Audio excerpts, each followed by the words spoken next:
Introducing Harlym. Welcome to Dimensions Creating Characters. So Harlym is from a species that is sort of in between terrestrial planes, right? So they're not fully like on a god sort of terrestrial plane where they can, transcend reality and all that stuff, but they are quite close to it, due to their species being heavily influenced by the magic within this world.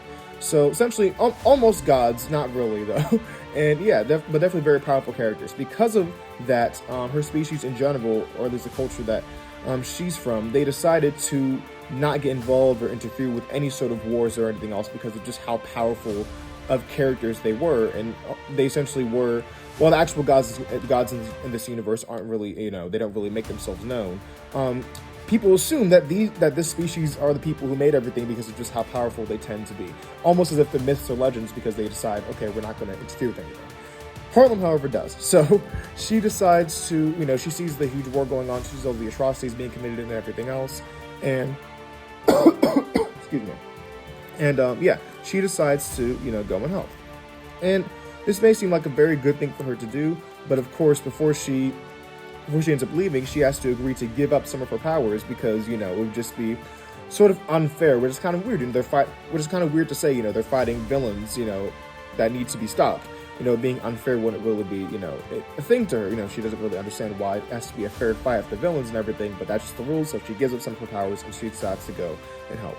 Even so, she's still extremely powerful. So I will mention as well, part of their while they're very powerful, they value life above all else, which is why, you can see in her weapon here, there's hearts incorporated into their hearts are a sacred symbol within that culture, is because it represents life, it represents love. They're trying to be a peaceful community as much as they can, which is why another reason they don't really get involved in conflicts such as this. But, Harlym, she's here, she is ready to, she's ready to fight, all that.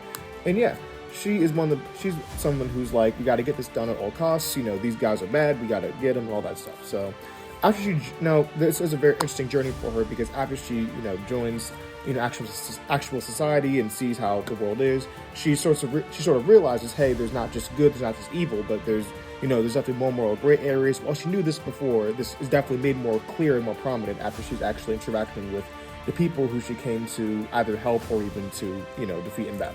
But yeah, that is Harlym for you guys. I guess the last thing I will say, a point of contention, which is really funny, when she ends up joining, when she comes down, she eventually finds out there's a team coming together, the Star Team, in case you haven't been following along.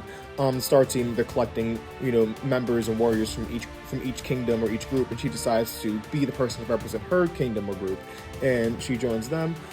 She finds out very quickly that while she agrees with the leader of the Star Team that, a scorched earth policy, we got to beat him out at no cost, she finds that there are a lot of other heroes on the team who are still good people, but also will refuse to do certain things that would still lead to the goal of defeating that empire, but at the same time, would have some potential casualties involved. So it's definitely a point of contention there as well. But yeah, that is Harlym for you guys, and I'm going to show her to y'all up close. And here we have Harlym. Thank y'all so much for watching. As always, tune in next time to see more characters, and have a very Merry Christmas.